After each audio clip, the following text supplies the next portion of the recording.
네, 오늘 사단의 무기 나태라는 제목으로 하나님 말씀 함께 나누도록 하겠습니다. 악마들이 모여서 회의가 열렸습니다. 주제는 바로 어떻게 하면 그리스도인들을 실족시키느냐 였습니다. 한 젊은 악마가 이야기합니다. 그것은 아주 간단합니다. 그들을 전부 죽이면 됩니다. 라고 말했습니다. 그때 늙은 악마가 받아치면서 말했어요. 옛날에 기독교인들을 많이 죽여봤지만 한 사람을 죽이면 그 순교의 피가 씨가 되어서 기독교인들이 수천 수만으로 늘어날 뿐이었습니다. 라고 대답했습니다. 이제 또 다른 젊은 악마가 의견을 냅니다. 죽이지 말고 감옥에 가두면 전도하러 돌아다니지 못할 것 아닙니까? 라고 말했어요. 그때 다시 늙은 악마가 고개를 가로저으며 감옥에서 모두 기도하기 때문에 그것도 역시 쓸데없는 방법이라고 대답합니다. 그러자 어둑한 곳에 있던 간교한 늙은 악마가 꾀를 하나 내어서 이렇게 대답합니다. 예수 잘 믿게 하고 기도도 하게 하고 성경도 읽게 하고 전도도 하게 하고 사랑도 하게 하며 자유를 주자는 것이었습니다. 단 오늘은 불편하니까 내일부터 하자. 는 게으른 마음을 심어주자는 것이었습니다. 여러분, 게으름은 사단의 강력한 무기입니다. 러시아의 대문호 톨스토이는 사단이 집을 짓기에 가장 적당한 장소는 바로 게으른 자의 머리다. 이렇게 이야기했습니다. 오늘의 본문은 크리스천들에게 7대 죄악 중 하나인 이 게으름, 나태에 대한 특징을 가르쳐주면서 여전히 우리의 삶에 역사하고 있는 이 죄악에 우리는 어떻게 대적해야 하는지 함께 나누어 보기를 원합니다. 우리는 이 나태함, 게으름을 그저 그 사람의 하나의 삶의 성향으로 바라보기도 합니다. 그러나 마태복음 22장에서는 달란트 비유를 통해서도 게으름에 관한 내용이 등장을 하는데요. 한 달란트를 땅에 묻어두었다가 주님께 그대로 가져온 종에게 우리 주님께서는 뭐라고 말씀하십니까? 악하고 게으른 종아라고 하셨습니다.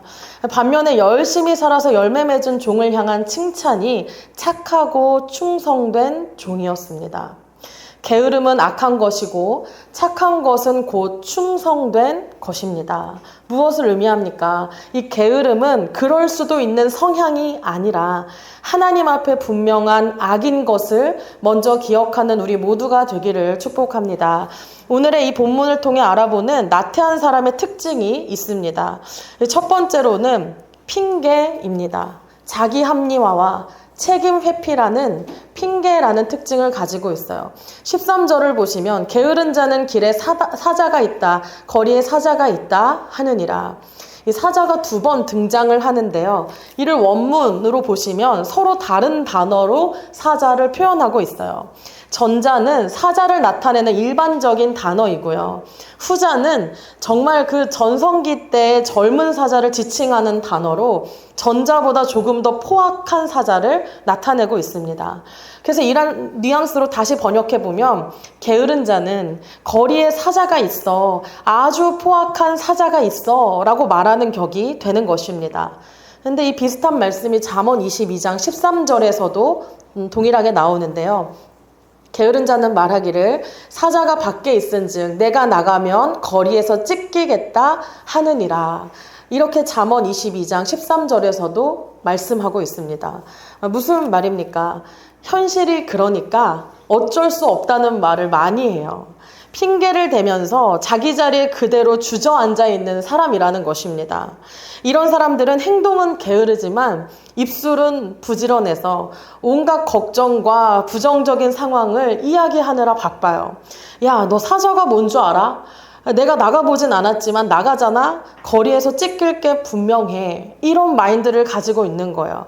그러니까 나태함에 빠진 사람들은 너무 많은 지식이 있어요. 그래서 어떤 것도 해보지 않으면서 끊임없이 사자에 대해 설명하느라 너무너무 입술이 바쁩니다. 이것이 첫 번째 나태함의 특징입니다. 두 번째는 14절을 통해서 목적 없는 열심이 있다는 것입니다. 열심은 있는데 목적이 없어요. 14절 보시면 이 돌적이를 따라서 도는 것 같이 게으른 자는 침상에서 도느니라, 이런 말씀이 있어요. 돌적이가 뭔지 몰라서 찾아봤는데요. 경첩을 의미합니다. 그러니까 문을 고정시키는 부분이 경첩, 바로 돌적이라고 표현된 것인데요. 이 게으른 자의 행동을 돌적이를 따라 도는 문짝에 비유하고 있는 것입니다. 여러분, 이 문짝이 하는 일은 경첩에 딱 붙어서 열리고 닫히는 일 뿐이에요. 문은 늘 돌적이에 딱 붙어 있는데 성경에서는 이 게으른 자가 침대에 딱 붙어서 도느니라, 이렇게 표현하고 있는 거예요. 이 쉐켈이라는 신학자는 이 구절을 향해서요, 잠언 전체에서 가장 훌륭한 잠언 중 하나라고 하면서요, 움직이지 않기 위해 움직이는 것은 게으름의 극치다 라고 이야기하고 있어요. 움직이지 않기 위해 움직이는 것. 이게 무슨 말이냐면요, 누워서 TV를 보려고 하는데 리모컨이 없는 거예요. 리모컨을 진짜 열심히 찾는 거예요. 움직이지 않기 위해 열심히 움직이는 거죠. 이 외관상으로 너무 바빠 보이지만요, 움직이지 않기 위해서 움직이는 이런 부지런함은 쉐켈이라는 신학자가 게으름의 극치다라고 표현을 한 것입니다. 왜 그 일을 하는 건지, 하나님께 영광이 되는 일인지 어떠한 생각도 없이 기계적으로 수동적으로 바쁘기만 한, 그저 바쁘기만 한 사람에게 나태하다, 하나님은 이렇게 평가하고 있는 것입니다.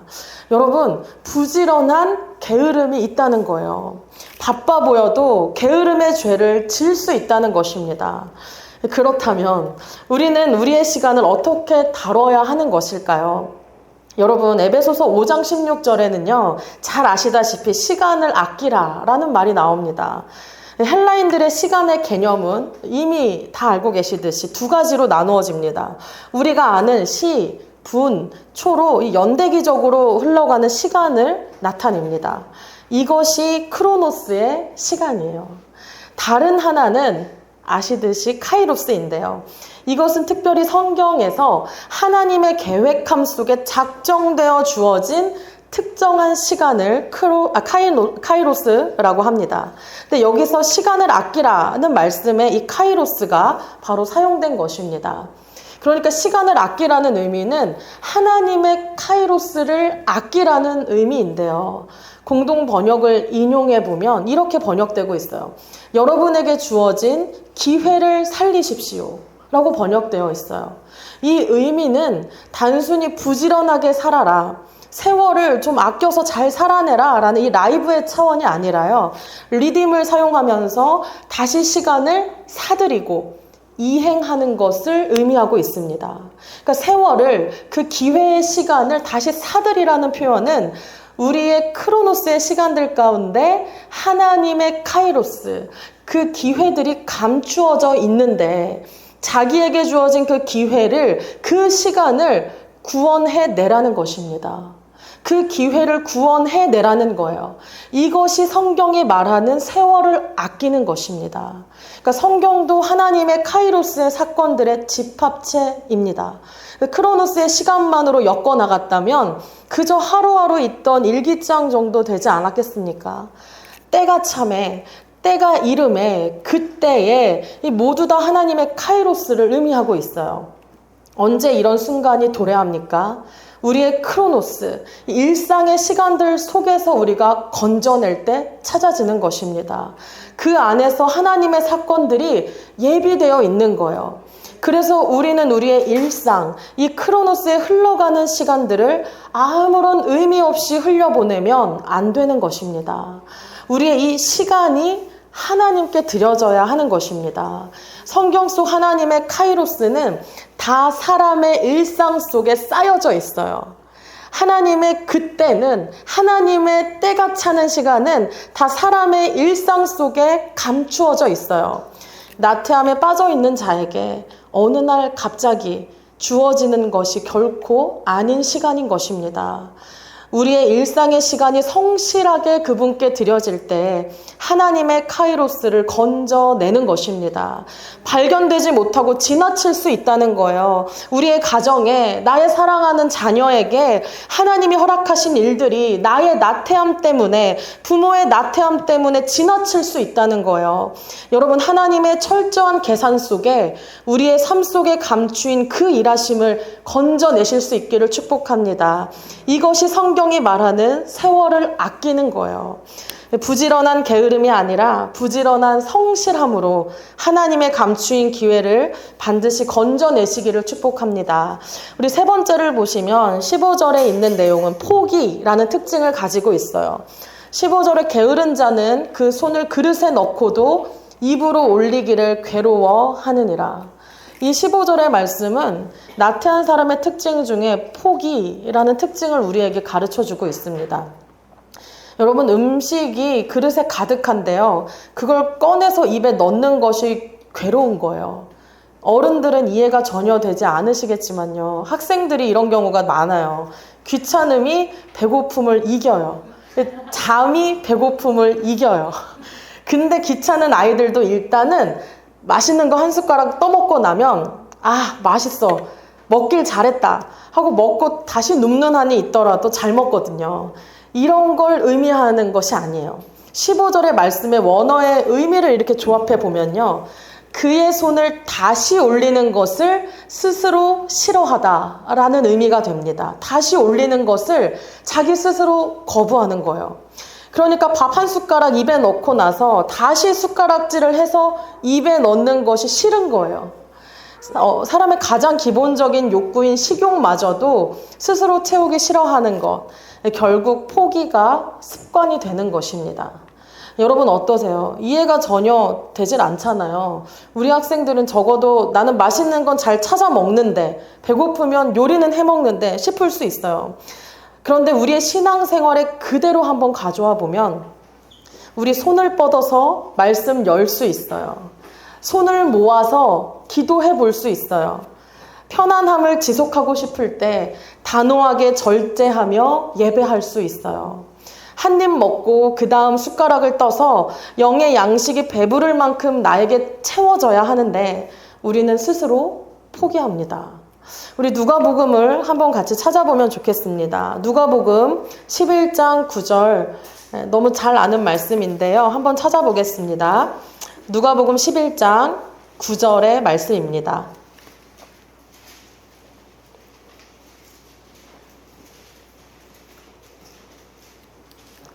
네, 누가복음 11장 9절의 말씀입니다. 우리 힘있게 같이 한번 읽어보도록 하겠습니다. 시작. 내가 또 너희에게 이르노니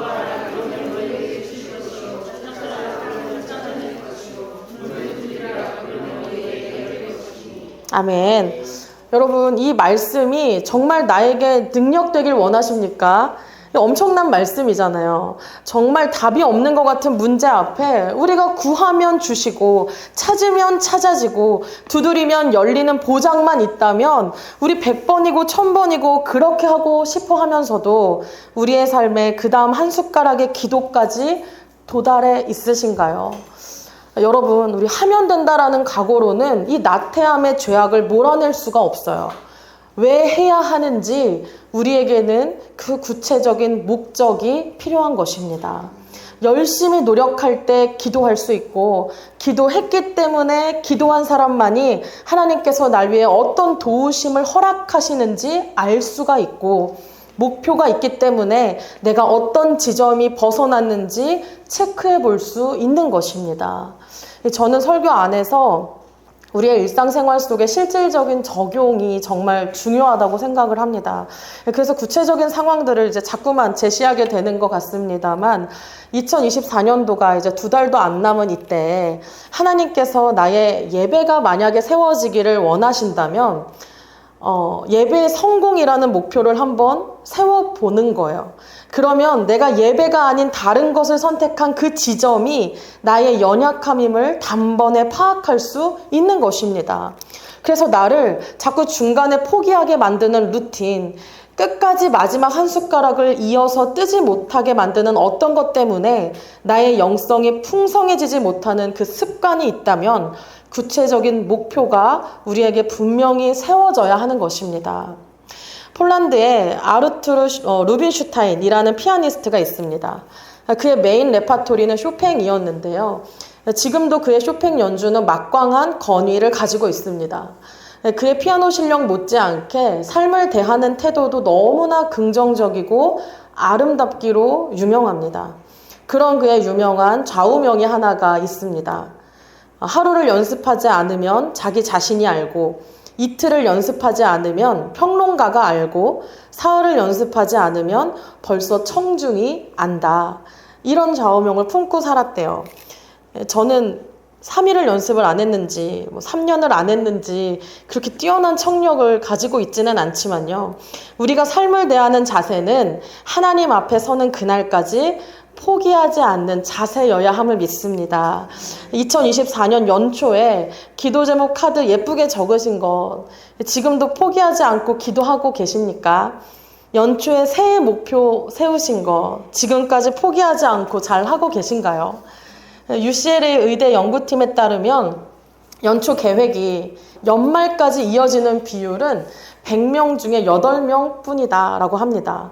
이어서 새해 결심의 90%는 이미 처주에 포기해버리는 사람들도 많다고 해요. 영적인 부분에서도 우리는 습관적인 포기가 이 나태함이라는 악의 특징임을 깨닫기를 원합니다. 반드시 구체적인 영적 목표를 세울 수 있는 11월 될 수 있기를 축복합니다. 여러분 매일 큐티해 보시는 거예요. 우리 중고등부 큐티하고 있는데 매일 감사 일기도 써보시는 거예요. 매일 성경 읽고 예배와 모든 영적인 부분에 이전과는 다른 결단이 우리에게는 필요한 것입니다. 그러면 하나님께서 우리에게 지속할 힘도 분명히 주실 줄로 믿습니다. 이 영적 양식이 채워질 때까지 마지막 한 숟가락까지 포기하지 않는 우리 모두가 되기를 축복합니다. 이제 마지막 이 게으름에는 잘못된 고집이 있다는 특징이 있습니다. 나태한 자의 특징 중에 마지막은 잘못된 고집이 있다는 특징이 있어요. 16절의 말씀을 우리말 성경으로 번역하면 이렇게 번역되어 있습니다. 게으름뱅이는 신중하게 대답하는 7사람보다 자기가 더 지혜롭다고 생각한다. 그래서 이런 사람은 문제에 직면했을 때 편법을 사용을 하기도 하고요. 이 편법이 때로는 먹혀서 스스로 지혜롭다고 여기기도 하고 그 잘못된 고집 때문에 성실하고 신중한 이들을 향하여서 참 미련해 보이는 그 경험이 쌓이게 되는 것입니다. 잠언 15장 19절의 말씀도 우리 한번 찾아보면 좋겠습니다. 잠언 15장 19절의 말씀입니다. 네, 잠언 15장 19절의 말씀입니다. 우리 같이 읽도록 하겠습니다. 19절입니다. 시작. 게으른 자의 길은 가시 울타리 같으나 정직한 자의 길은 대로니라. 아멘. 이것도 표준세 번역이 조금 더 쉽게 설명이 되어 있는데요. 게으른 사람의 길은 가시덤불로 덮여 있는 것 같지만 부지런한 사람의 길은 확 트인 큰 길과 같다라고 번역되어 있어요. 근데 여기에서 게으른 자의 길, 정직한 자의 길, 이 두 가지 길이 나오는데요. 둘 다 같은 길로 표현되어 있지만 히브리어는 그 의미가 서로 달라집니다.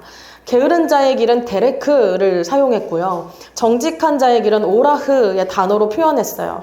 이 데레크는 정식으로 만들어진 번듯한 길을 뜻합니다. 번듯한 길이에요. 오라흐는 통행로로 사람이 지나다니는 조금은 협소한 길을 의미하고 있어요. 그리고 마지막에 대로라고 번역된 히브리어의 뜻은 하늘로 난 길이라는 뜻입니다. 하늘로 뻗어 있는 길이에요.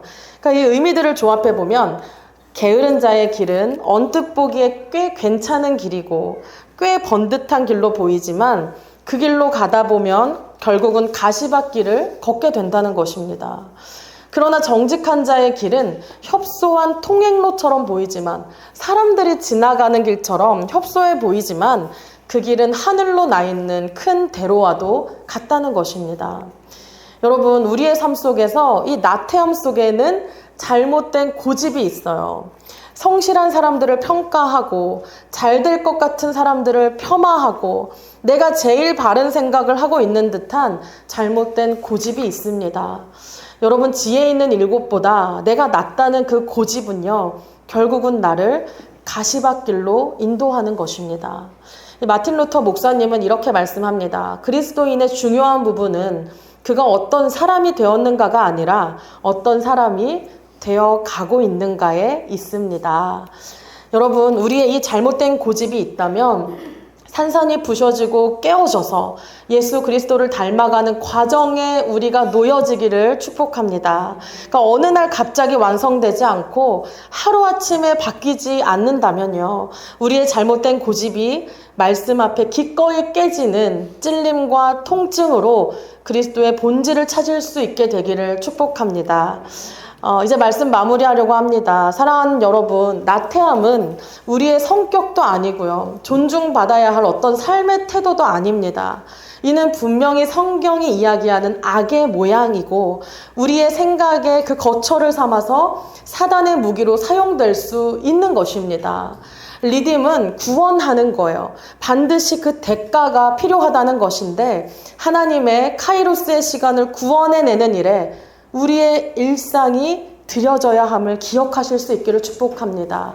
하나님의 시간의 대가는 우리의 일상의 삶이 드려질 때예요. 나태함이 하나님의 작정된 시간을 방해하지 못하도록 나를 포기하게 만들고 고집하게 만드는 모든 것을 끊어낼 수 있는, 말씀 앞에 산산이 깨어질 수 있는 우리 행복한 교회가 되기를 그리스도의 이름으로 축복합니다.